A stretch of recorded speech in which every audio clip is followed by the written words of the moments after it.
से लिए किया गया है बस स्टैंड में।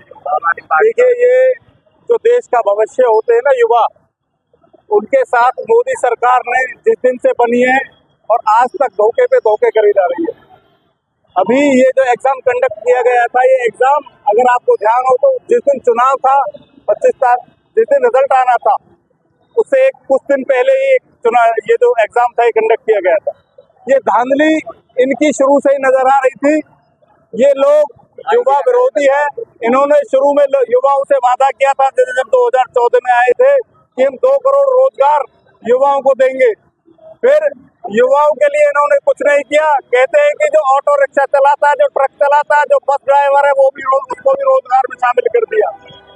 फिर कह देते हैं कि जो पकौड़े तल रहा है स्टूडियो के बाहर, वो अगर अपने रोजी रोटी कमा रहा है तो उसको भी रोजगार में शामिल कर दिया। मैं आप मीडिया के माध्यम से बता देना चाहता हूं कि अगर कोई भी युवा किसी स्टूडियो के बाहर या कहीं रोड पे पकौड़े तल रहा है तो उसे रोजगार नहीं, मजबूरी कहा जाता है। और अब पढ़े लिखे छात्रों के साथ जो इस मोदी सरकार ने इतना बड़ा घोटाला और धांधली करी है, आम आदमी पार्टी इसकी जांच की मांग कर रही है। और इनकी बेशर्मी देखो, सिर्फ बयान पे बयान दिए जा रहे हैं, जांच के नाम पे कुछ नहीं है।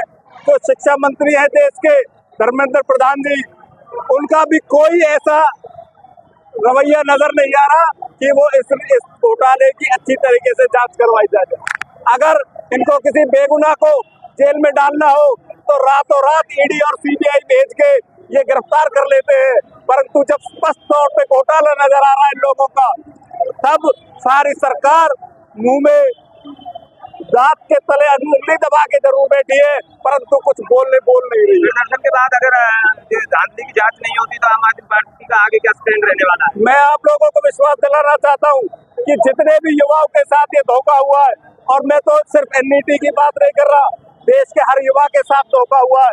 जो युवा दौड़ लगाया करते थे सुबह सुबह अग्निवीर के नाम पे, जो उन्हें योजना थमा दी गई, हम उनके भी साथ हैं। और जो एनईटी में लाखों छात्रों के साथ में धोखा हुआ है, आम आदमी पार्टी बड़ी मजबूती के साथ उनके साथ खड़ी है। जिस भी प्रोटेस्ट में, जिस भी जेल में युवा एनईटी का जो संगठन होगा जो इस घोटाले का विरोध कर रहा, पूरी तरह आम आदमी पार्टी की तरह हम लोग आम आदमी पार्टी का एक कार्यकर्ता उन सारे युवाओं के साथ है। सरकार का कहना है कि आम आदमी पार्टी का भी मजबूरी है आंदोलन करना, हर मामले में आंदोलन करती है। देखिए, मजबूरी नहीं है, ये जरूरी है। आप समझ के देखिए, हर मुद्दे पे ये सरकार फेल हुई है। भले ही इन्होंने 240 सीटें ले ली हो, पूरा देश जानता है कि जिस राम के नाम पे ये लोग जीतना चाहते थे उन्हीं राम ने उनको नकार दिया है। ये धोखेबाज सरकार है और हमारा जरूरी आंदोलन करना। जब लाखों युवाओं का भविष्य दांव पे लगा हो तो आम आदमी पार्टी की मजबूरी बन जाती है उन युवाओं का साथ देना, आंदोलन करना। जब किसानों को उनको एमएसपी नहीं मिलती तब मजबूरी बन जाती है आम आदमी पार्टी के किसानों का साथ देना। और नए युवाओं का जो रोड पे डेली सुबह सुबह दौड़ लगाते हैं, उनको अग्निवीर जैसी योजना थमा दी जाती है, तो मजबूरी है आम आदमी पार्टी का उस आंदोलनकारी और उन युवाओं का साथ देना। और हम तो आंदोलनकारी हैं और रहेंगे। देखिए, प्रोटेस्ट तो हमने सरकार की हर गलत नीति का किया आज तक, पर इनके कान पे जूं नहीं रेंगती है। आज जो इनकी नेशनल टेस्टिंग एजेंसी, जिसके ऊपर हमारे देश के करोड़ों युवाओं का भविष्य निर्भर करता है, NTA agency, national testing agency, NEET के एग्जाम हुए मेडिकल छात्रों के, उनकी कोचिंग में भी लोग, उनके माता पिता एक साल बर्बाद कर देते हैं।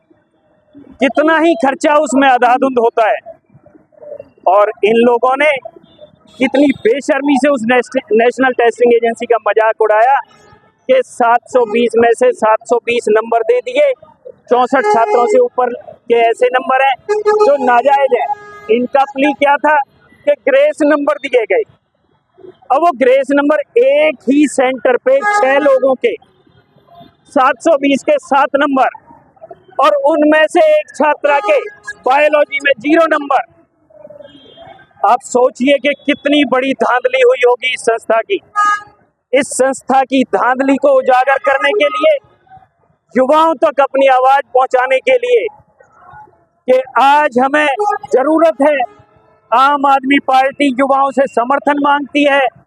उन भविष्य, जो देश का भविष्य है, जो राष्ट्र निर्माण में अहम भूमिका निभाने वाले हैं, उनसे ये मांगती है कि आप अपने लिए आवाज उठाएं, हम आपका प्रतिनिधित्व करेंगे।